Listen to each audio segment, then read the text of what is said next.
a few months back, اچھا میں یہاں پر ہر چیز کا کانشیس ہوتا ویسی ہی زندگی میں ہو گیا ہوں کہ پیڑ کہاں لگانے ہیں، پودے کہاں لگانے ہیں، ہر جگہ کی پودے لگانے کے حوالے سے فکر کرتے رہتے ہیں۔ تو میں سوچ رہا تھا کہ ایک ہماری دیوار ہے، اس پہ ورٹیکل فارسٹ بنائی جائے، کچھ ہمارے اس سال بارش سے پہلے 10,000 پودے یہاں پریسیڈنسی میں لگائے جائیں۔ تو all of a sudden he made a statement, he was visiting me, he made a statement, جی میں اسلام آباد میں انٹرسٹڈ ہوں کہ میاواکی فارسٹ لگائی جائے۔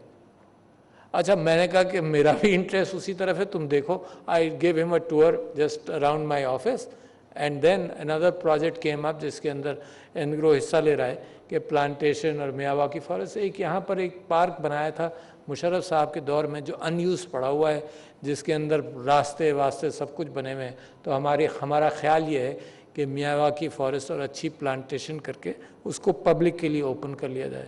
تو میرے دوستوں، جہاں میں ان کا مشکور ہوں کہ اتنا بڑا اور اتنا اچھا پروجیکٹ ہم نے شروع کر لیا، ہم کفایت شاری پر ویسے بھی چل رہے تھے۔ پاکستان کا حال ایسا ہے کہ گورنمنٹ اپنے آسٹیریٹی میجرز کے اندر لگی ہوئی تھی، تو دیرفور ہمارے پاس چوائس نہیں تھی کہ بجائے اس کے کہ خود پبلک کا پیسہ اس میں لگائیں، ہم نے سی ایس آر کے اعتبار سے انگرو کو ریکویسٹ کیا۔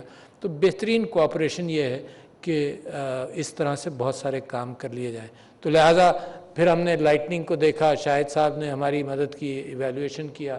ہمارے ہاں بہت ساری چیزیں، آپ ابھی ہال میں جائیں گے تو اوپر دیکھیں گے، ایک زمانہ تھا کہ جب یہ بلڈنگ بنی تھی تو سن لائٹ کے آنے کا راستہ تھا، وہ جتنے وہاں پر ڈومز وومز لگائے گئے واٹر پروفنگ کے لیے وہ سب فیڈ ہو گئے، تو اب کوئی سن لائٹ نہیں آتی۔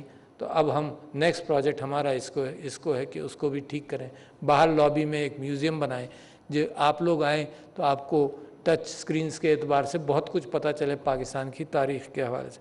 تو we are making all efforts to reduce government money being spent on this. اس قوم کے نے اپنے ساتھ بڑا ظلم کیا، کرپشن بھی کیا، پیسہ بھی فضول خرچ کیا۔ ایک ابھرتی ہوئی قوم جو دنیا کے اندر 60s کے اندر بڑے اونچے مقام اور خواب دیکھتی تھی، وہ 90s کے اندر اور اس صدی کے شروع کے اندر وہ اس تک پہنچ گئی کہ وہ لونز کے بغیر اس کا گزارا نہیں، اس کا اپنا پروڈکشن انڈسٹری کمزور ہو گیا۔ But things are changing, and the last thing I want to tell you, I am very hopeful that Pakistan is on the right road. بالکل things are changing, we are not talking about even a decade. میں تو آپ کے لیے یہ بات predict کر رہا ہوں کہ 5 سال کے اندر، آپ نے دیکھا کووڈ کے باوجود آپ کے یہاں پازیٹیو جی این پی ہے، آپ نے دیکھا کہ کووڈ کے باوجود یہاں بھوک اور افلاس نہیں پھیلا، آپ نے دیکھا کہ کووڈ کے باوجود ایک پریشر میں، معیشت میں پریشر میں حکومت جس کے پاس اتنا ٹیکس بھی نہیں جمع ہوتا، اس نے 200 ارب روپے احساس کے ذریعے اپنے غریبوں، this is social responsibility, this is something جو کارپوریٹ سیکٹر کرتا ہی ہے کہ اپنے سب کا خیال کرے کہ we are also a corporation in the bigger sense, ہمیں لوگوں کا، ان غریبوں کا خیال کرنا پڑے گا۔ تو hats off to the change which is happening. I am very not only proud of Pakistan, but I am today proud of the Pakistan which is going to emerge tomorrow. اللہ تعالیٰ آپ سب کی مدد کرے، آپ کا حامی اور ناصر ہو۔ بہت شکریہ جناب، السلام علیکم۔